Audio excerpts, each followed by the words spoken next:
Hi there, my name is Heather J. Kreider, and I welcome you to the Go Reflect Yourself podcast. I'm here to bring you real, practical, brain-based strategies helping you transform your life, one thought at a time. Working hard and staying busy will only get you so far. To truly become happy, content, and who you're meant to be, you have to move beyond physical capacities and look from within, allowing you to overcome those obstacles and barriers. My mission is to help inspire you to take massive action to transform your life, all starting from the inside out. I invite you to watch or listen to this podcast and share it with others who you feel can also benefit from it. I invite you to join my free Facebook group, Beat Burnout. That's where we provide more practical neuroscience and mindset strategies, helping you reduce stress, anxiety, and overcome overwhelm. Thank you so much for being here. I'm honored and grateful for you. You are stronger than you believe. You have greater powers than you know. Today, I am more than honored to have a special guest. All my guests are special. But today I'm honored to call my guest my friend and one of the most amazing individuals I have been honored to know personally. We are going to have a conversation today with Mr. Joseph Luckett, the co-author of 0 to 100, the gold standard of global networking. I'm holding a copy of his book in my hand right now, and we're going to talk about that quite a bit today. But there's so much I could say about Joseph that it would take our entire time in just introing him. His full bio will be included in our show notes, but I do want to just do a quick recap. Joseph's amazing credentials. I'm just kind of looking at your bio right now, Joseph, and I don't want to embarrass you too much, but seriously, like the awards that you have had are ridiculous. But I really want to point out one thing after the release of your book, which hit #1 international bestseller. You were able to get an award to the Key to the City of St. Charles in recognition of your accomplishments and contributions to the well-being and success of the business community.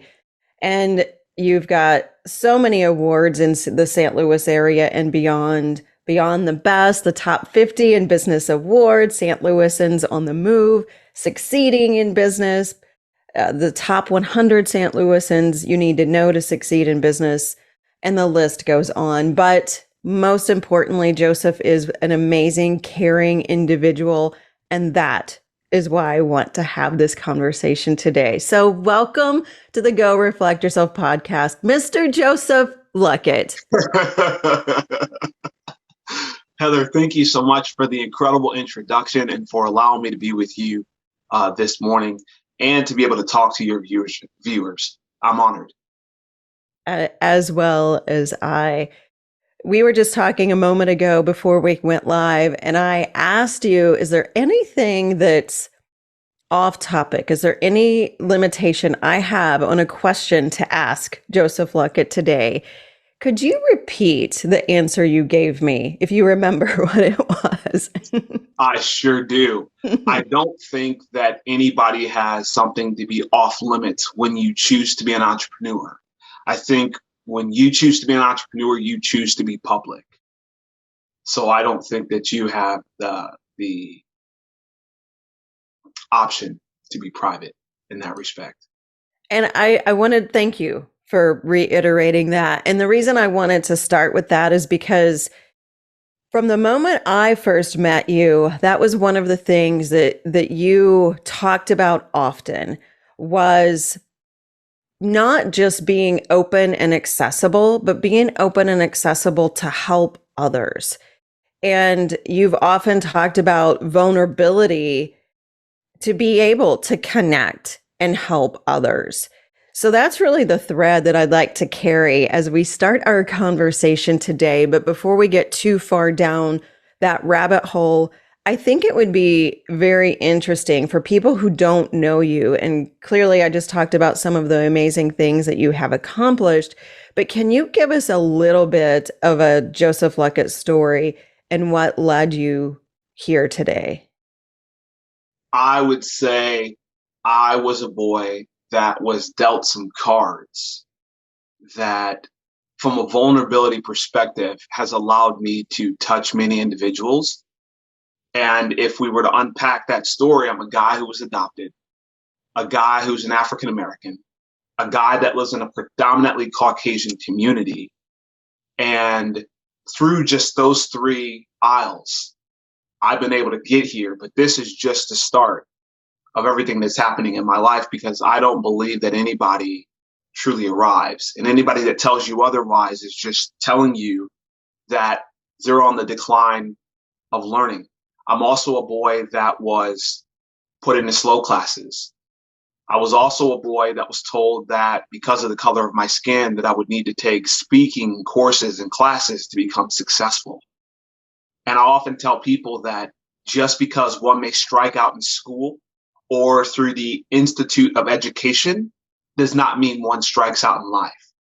The school is the halfway mark to life, but the entire game is just truly staying the course and understanding what the purpose of life is, which is two things. One, people, and two, relationships.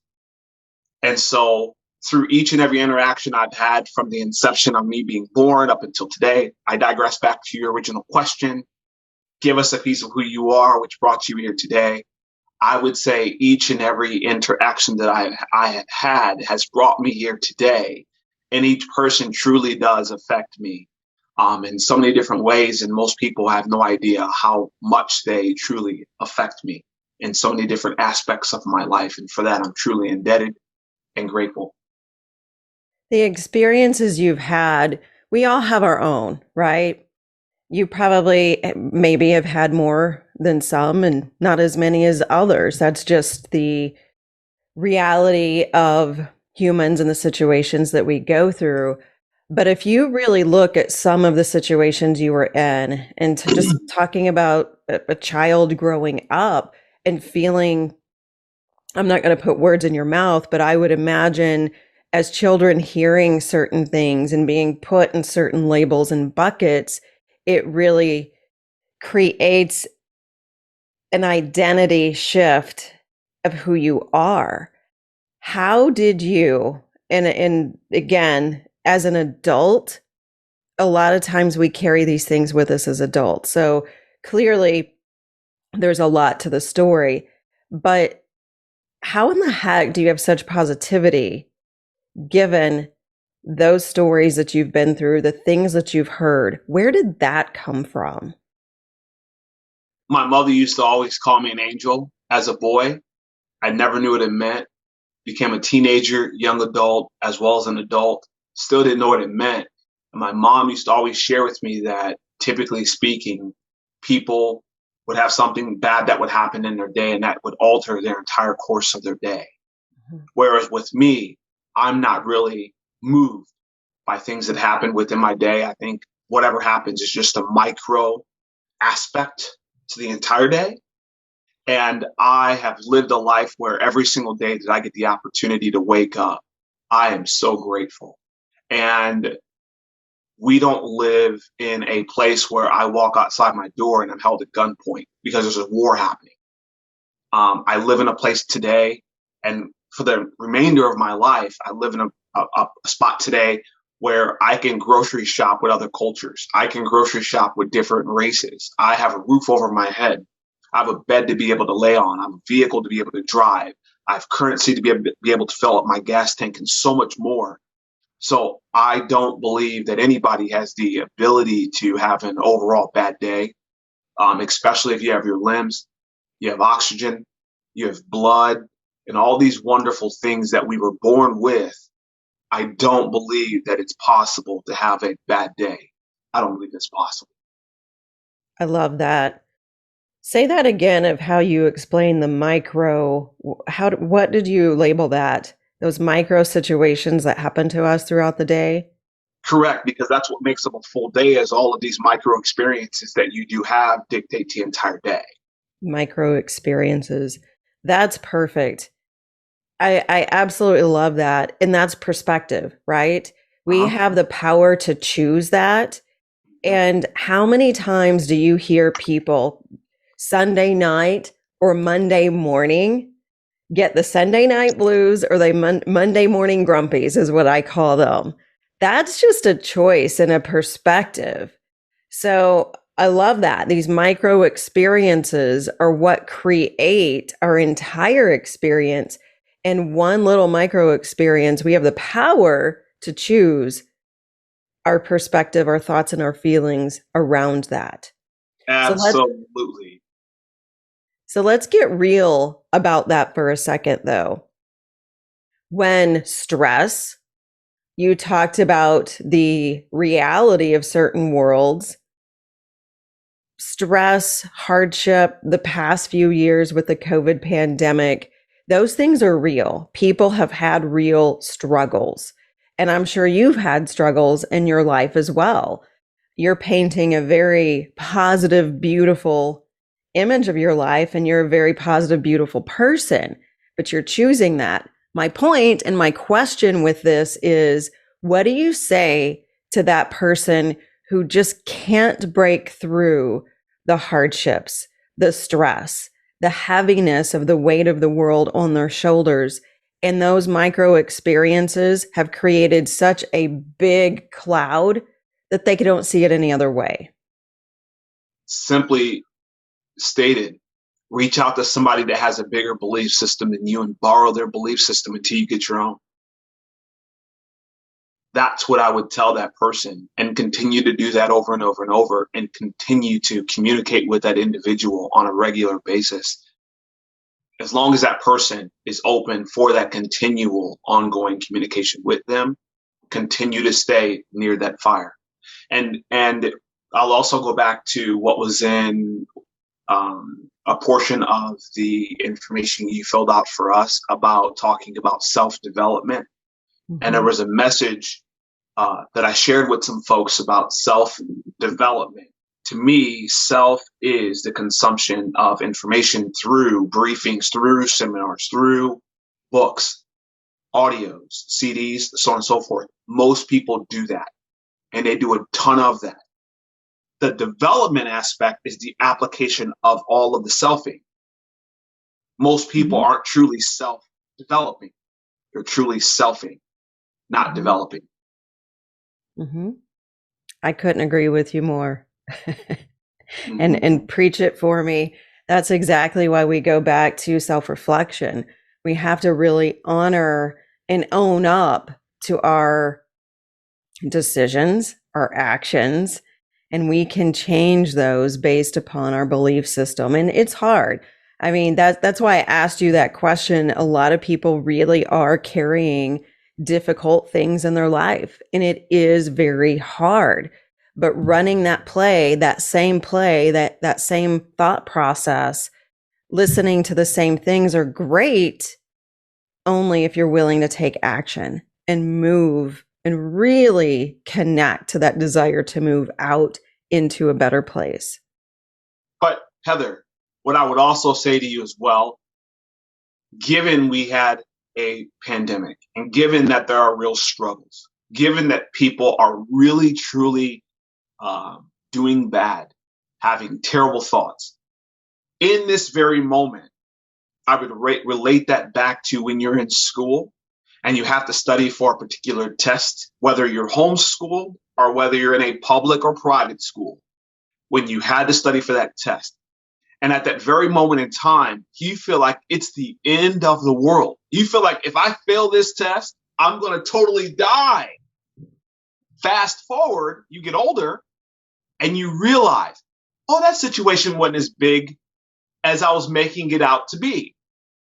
So with the pandemic and all of the struggles that people are having, that's happening to you right now.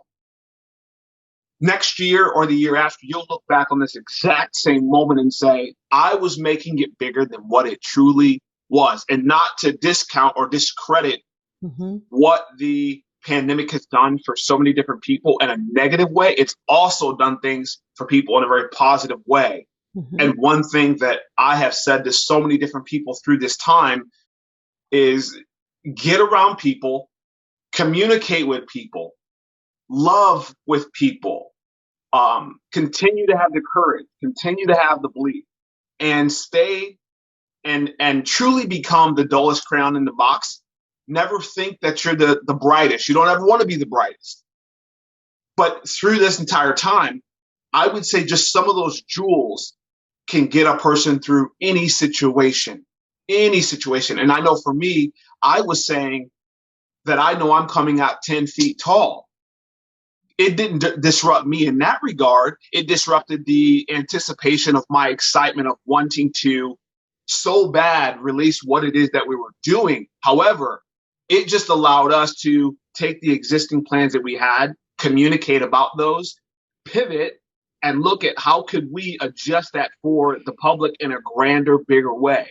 Mm-hmm. So that was my mantra. That was my attitude as the pandemic hit, because I knew it wouldn't destroy me. It would only destroy me if my belief system was lacking in many different areas. And I'm around folks like yourself who have enormous belief systems. So I wouldn't dare fail in any sort of way. That's huge. There's so much to unpack there that honestly, we could probably carry this out for 2 or 3 days just talking about all of that, which I love. And that's why when you and I have conversations, I'm always very enlightened and you never know where they're going to go, which I absolutely love.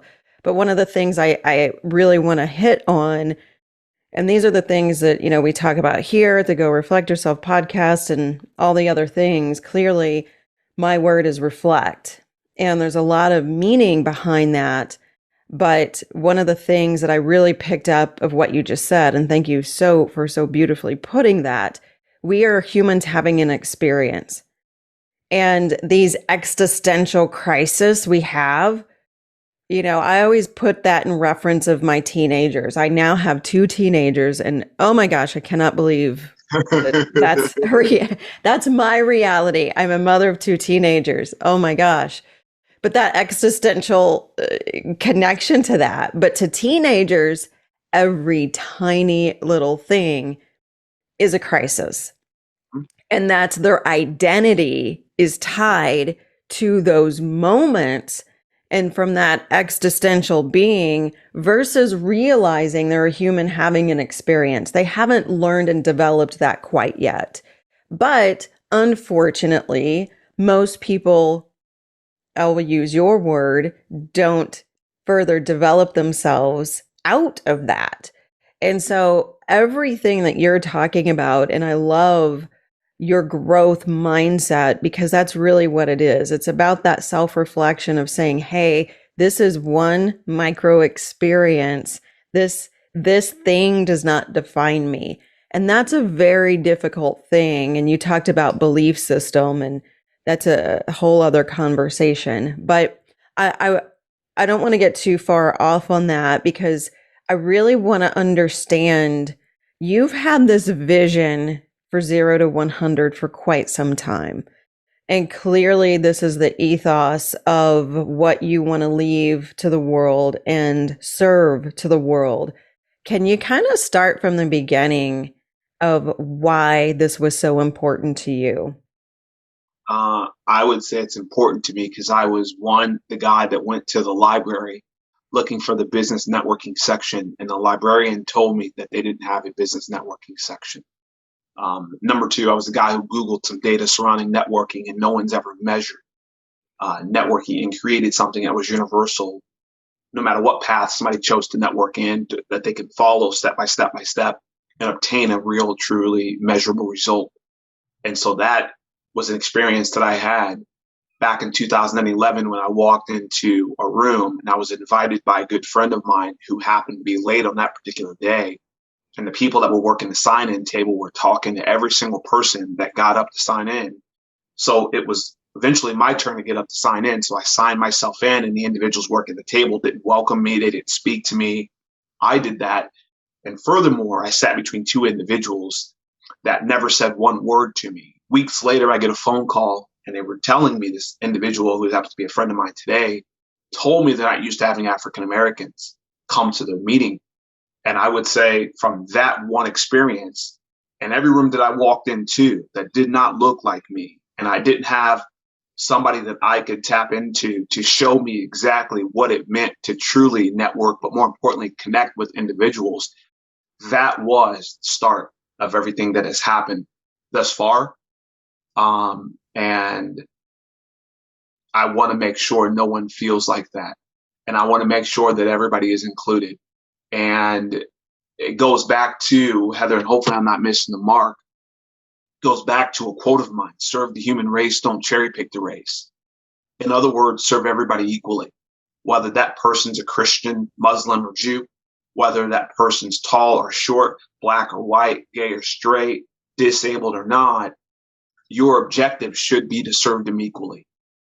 And that's what I'm truly passionate about, is making sure that everybody has a seat truly at the table, and not just be lip service. You see it by my actions. I hope I didn't miss the mark, and I hope that I hit home the question that you asked me. No, you did. And thank you so much for saying that. I'm going to ask a very pointed question from that, because, and we're going to obviously come back to 0 to 100, because I think we need to expand on that a little bit more and explain a little bit more about what that is. But you just touched on a lot of, quite frankly, sensitive issues that have been around forever. Why do you, given what you've been through, you're sitting at that meeting feeling uncomfortable, unwanted, clearly like a sore thumb? Why do you not choose to be a victim in that moment? Why do you want to talk from the perspective of let's teach people equality? Why are you choosing that instead of being a victim? Because those situations are individual. It's not culturally. That's why. And I think there's bad apples in everything in the world. And my objective and job is never to judge anybody. Quite frankly, I don't have the power to judge anybody. My job is to love people and be the best kind of doing for people. And I love people so much. And I think that one can truly win in life with nonviolence. And one person that exudes that and has done that, quite frankly, well, is Gandhi. And he was a big proponent when it came to using your language as the weapon, if you will, and not raising a fist. So I believe that you mentioned equality. My way of equality is using the vehicle of business networking to do that. I think that's so powerful. So let's explain to people who don't really fully understand networking. And thank you for really talking about that moment when you went to a meeting. Networking is a foreign concept to many people. Networking can be exhausting concept to many people. Can you explain a little bit, maybe some of the myths, and then that shift that you talked about of wanting to set this standard in networking? When you say the myth, people have this connotation surrounding networking and do not believe that it truly works. And they typically believe at the end of the year of doing all of these different various activities, they typically believe that you're going to just end up with a whole bunch of friends. And with that truly being the case, then you become a justification. Because as people start to process all of the activity that happened over the course of however long it's been that they've been networking with folks, they start to think about, well, what has that actually led to? Outside of friends, what has it led to? And so that's networking. But connecting is where two people are truly brought to the table with the sole benefit of thinking about each other's goals, dreams, and aspirations in ways that we can make those things become a reality. That, my friend, is what we call connecting. And most people network, very few connect. And I often tell people that networking is a selfish sport. Connecting is a team-oriented sport. Many network, very few connect. I'm just grinning because that's so well said. Thank you. And I can't help but to think, again, that's one of the reasons why you and I did connect so well. One of my taglines is in order to connect, you must reflect. And what I mean by that is I need to understand myself. I need to understand who I am, who I want to be, how I want to evolve. Then I'm able to connect with others. If I don't love myself, I'm not going to be able to love you, not nearly to the level I could as a human. So that's why this connection is so incredibly valuable. Networking can be looked at as being very selfish. Connecting is serving. Very much so. And there's a big distinction here too. Something that I have been working on for quite some time is drawing the parallel from school and networking. Because in school, you have different categories. You have the burnouts, you have the nerds, you have the jocks, and so on and so forth. And what buffers you from those different categories is your mom and your dad and your zip code. And maybe some confidence and some other things wrapped up in that. But the beautiful thing about looking at that, and you have cliques that are in school as well. Mm-hmm. But the beautiful thing about that, and as we draw a direct parallel over to networking allows the opportunity to network with that jock that you couldn't do in school. It allows you to network with that nerd. It allows you to network with that burnout. Networking can truly rock somebody's life, and it has no buffer. And the difference between the two is in school, it's about your grades. In networking, it's about your value that you contribute, which allows you to attract some of those individuals. That parallel with those two is absolutely amazing. And you get the opportunity to dictate what you want that to look like. And you get to also sit down with people that have different qualities or traits that you're looking to expand into. And that's why I always tell people, everybody that you meet is your future, both good and bad. So if somebody has confidence and you lack confidence, you get to see what the physical walking example of what that confidence looks like that you get to strive to have. If somebody has a sense of arrogance and you get to look at that directly and physically, you get to say, that's not what I want, but I've actually experienced it and seen it. So for me, that's the way that I live my life. Each and every person is a puzzle piece for me. And it allows me to look at that puzzle piece and say, wow, this person is private. This person's very articulate. This person is incredibly intelligent. This person does a lot of reading. So I get to look at my entire network and I get to continuously pull from that to better who I am, being the dullest crown in the box. And that's the power of you being able to connect with yourself and grow by surrounding yourself and continuing to connect with people. That's what networking is all about. So what do you say to people who are, it's scary. It's scary to get out of your bubble, or, I mean, you talked about different personalities, and I'm just thinking from the traditional networking type of scenarios. Let me scratch where I'm headed, because I think it's probably more important. Explain the 0 to 100. You've got your book, and the book is amazing. I highly recommend anybody to get the book, even if you don't think that networking is valuable to you. Get the book just for a self-development tool, just to expand your eyes. But can you explain, Joseph, a little bit more about the 0 to 100 system and what you're hoping to achieve by the book, and what you would suggest to people to take those next steps? Absolutely. So 0 to 100 essentially is teaching people how to network through 3 different deliverables. One's going to be the book, which is presently available. Number 2 is going to be a social media platform as well as an app that will have all of its own unique features. And these features do not exist presently on any other social media platform in the world. And number 3 is going to be through events. And what we aspire to do is take a person from 0, which is a nobody, to 100 being on everyone's radar, locally, regionally, nationally, and internationally, where you are represented throughout cultures, you're represented throughout different races, as well as ethnicities. And when you ask me the question about what would that next step be, one, reading the material, which is the selfing aspect of what we discussed here earlier, and then taking that from selfing to actually developing, which is the application of the actual information. And one way that we can do that is connecting you to other individuals that have the book, that are using the material, so that you get the opportunity to practice, which is the application, and they get the opportunity to do that as well. And our process is universal. It's universal. And we'll be using data, we'll be using statistics to be able to help you predict where and how you should be networking. So at the end of the day, not only do you end up with all of those different friends that you aspire to have, you also end up with all the dollars that you aspire to have as well. So your step one, get the book, read the book.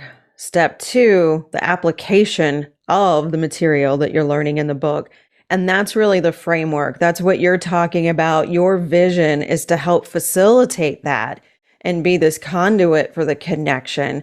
So that way people don't feel like that they have to wander around in the world of where they find these connections. Is that correct?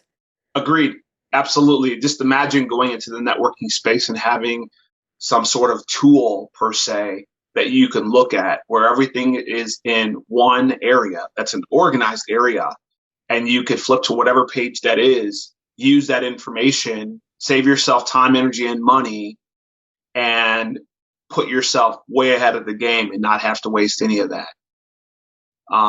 It'd save everybody so much money. So essentially, yeah, absolutely. Time being the most valuable resource there. So essentially, you're a networking matchmaking system. Beautifully stated. Absolutely. Because everyone has the ability to be matched together. If it's going to be, I don't like to use the word fit, because when you're an entrepreneur, everyone's a fit. And that fit is a person. That fit is people. So it can be a direct fit or an indirect fit for everybody. Absolutely. So explain why you named this Real Relationships. I mean, clearly we've hit on that, but I'd like you to explain.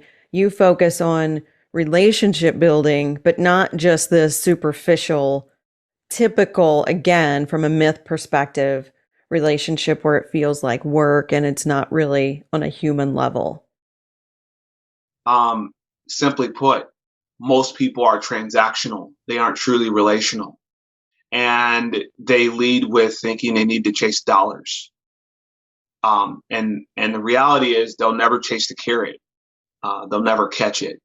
But I believe if one develops a relationship with somebody as a byproduct, the sale will always happen. And it could happen in a grander way than what you were thinking about or envisioning. So relationships, what is a relationship? It is simply a whole bunch of icebreakers that have been brought to the table, and icebreakers in no other way than to relate to another person. And the more icebreakers that are brought to the situation or the equation, the deeper that relationship will become. So if I know, for an example, Heather is a mother of two, and I connect her to another mother of two, they automatically have that in common. That is just tier one of the relationship. Tier two could mean Heather is a mother of two and Heather exercises. So if I connect her to a mother of two that exercises, they have two different buckets that they can pull from in that equation. But more importantly, the more of those things that are brought to the table again, the deeper the relationship between the two. And the deeper that relationship, the more long-term that relationship has the potential to become.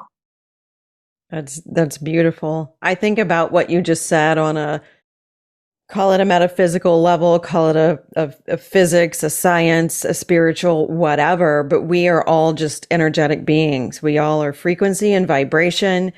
And the more connection we have, the more that we can develop those relationships, but it brings down walls and barriers. And I think that, to me, that's really the most attractive piece to you, number one, and number two, to your mission and vision with this entire system, is because the whole point is let's drop the masks, metaphorically and physically right now. Let's drop the masks. Let's drop our guards and let's just be real humans to connect with other real humans and let's impact and change the world along the way. And oh, by the way, we're going to have fun and make money, because that's what happens when you're focusing on the right things with the right people. Money is an attractor of who you are. That's just, again, perhaps that's metaphysical, but I believe that wholeheartedly, and I've seen it. So that's why I'm so proud of you for pushing this idea and being relentless and sharing it. That's what you've done ever since I've known you. You've literally stood on top of the mountain and shared your vision. How have you been so clear about that? A lot of people don't have that clarity in who they are and what they want to be. Can you talk about how you got that clarity? Easily, Heather. I was never somebody that had to find out who I was. So most people go through these different spurts trying to figure out who they are, dabbling in this, dabbling in that. I never had to figure out who I was. And as I got older, I realized how much of a gift that was, that I never had to find out who I was. And I was always confident and knowing who I was. I knew that my personality can be a bit loud. My personality can be a bit boisterous. I understand just those two things. And the reality is there's something that's called bend and flex. I understand that each person that I interact with, I have to learn how to bend and flex based on what that person can handle. Because I get it. My voice and the way that I communicate, and maybe some of my actions may come off so loud it can scare the person. Because I have this boiling level of excitement. And sometimes it is ridiculously hard to contain. But that is something that I work on a regular basis when I'm meeting with somebody, because maybe they've never met somebody that is excited as I am. And I'm not situationally excited. I'm from an identity perspective, I'm excited in that respect. And so we're talking in the context of networking and how I had a clear vision in terms of what I wanted this to look like. Well, we understood the voids. People are looking for better ways to be able to network. They're looking for ways to be able to be educated and have some sort of tip, whether it's around your business card, whether it's with your elevator pitch, whether it is interacting with individuals, whether it's entering a conversation or exiting a conversation. We understand it. Whether it's a new CRM system to organize all your contacts and have some sort of quote unquote drip campaign that is effective, that doesn't have people opting out of your newsletter. So as time went on and I realized this, and I took notes on every single person that I met with, I realized, one, my network was diverse. Number two, most people don't have a diverse network. So that's a value add for me, because I can show them how to universally network across different races, across different cultures. And so knowing that, okay, a book, and that book be proprietarily written to where anybody from anywhere in the world can plug into that information and use it and it work.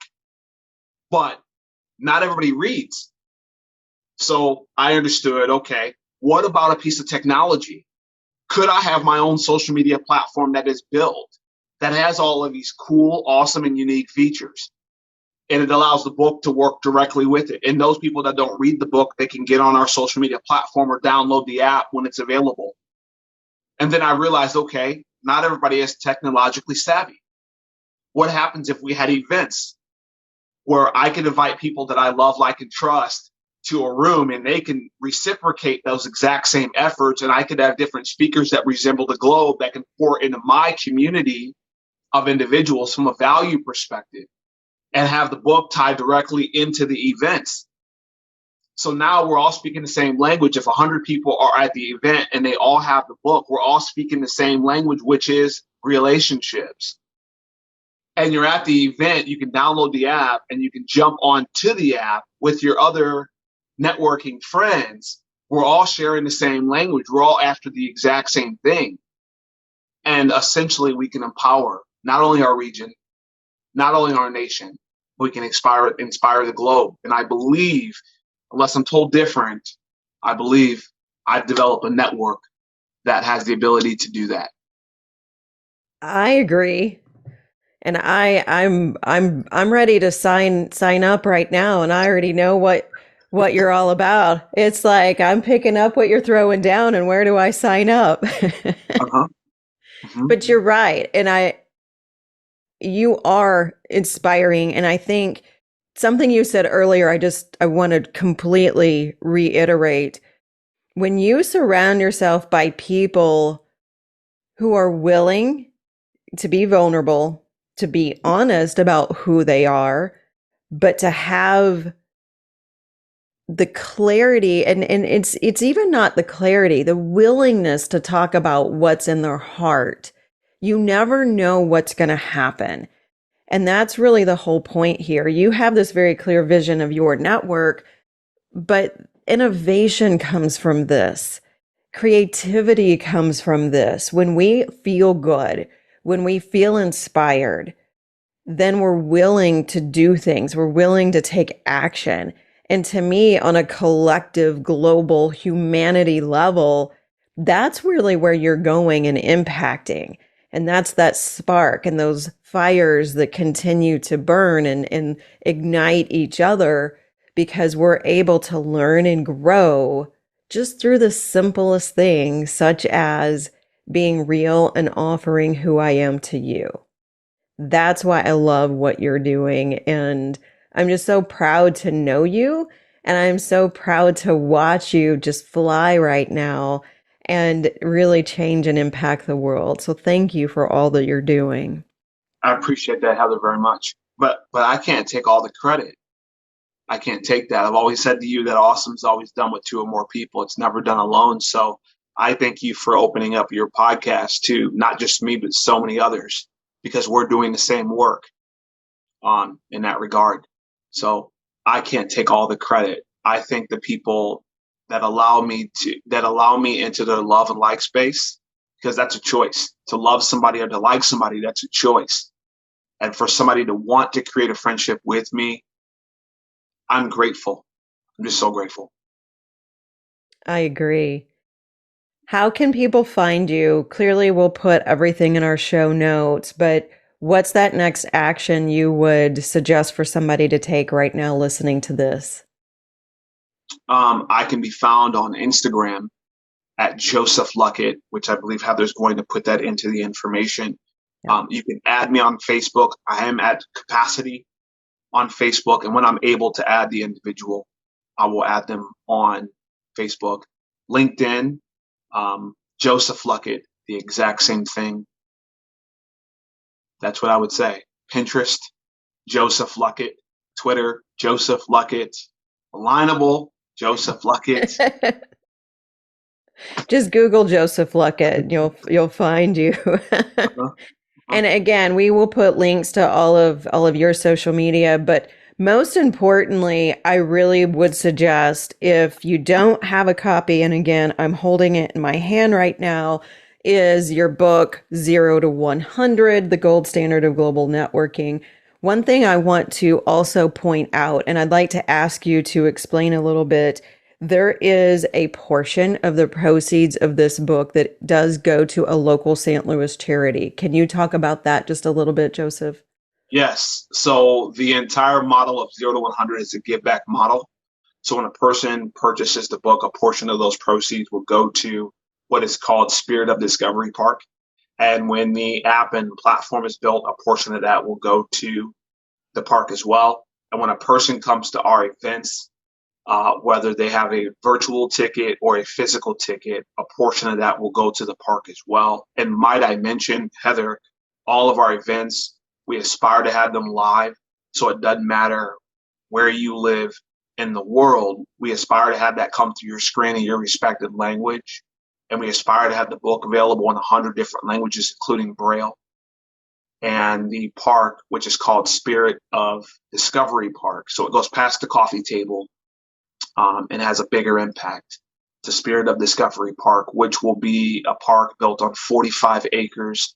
And they will have rides for people in hospital beds. They will have rides for people in wheelchairs and so much more.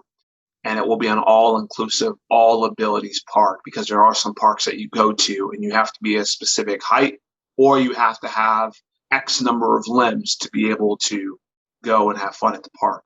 And this is taking away all of those different barriers. And we are honored to be able to contribute all of our efforts to something so magical and special that's going to be built here in St. Louis, but will be something that will attract people from all over the world to want to come visit. It's beautiful. Thank you for sharing that. And thank you for being involved and willing to highlight that as well. Is there any parting words you'd like to leave our listeners with today? Serve the human race, don't cherry pick the race. Meaning, serve everybody equally. It doesn't matter what that person did to you or what they didn't do to you. Continue to love them, continue to be the shining light and example for them, because maybe in their circle, they don't have an example and you get to be that next example for them and live that. I would also add, Heather, to that as well. There are two types of people.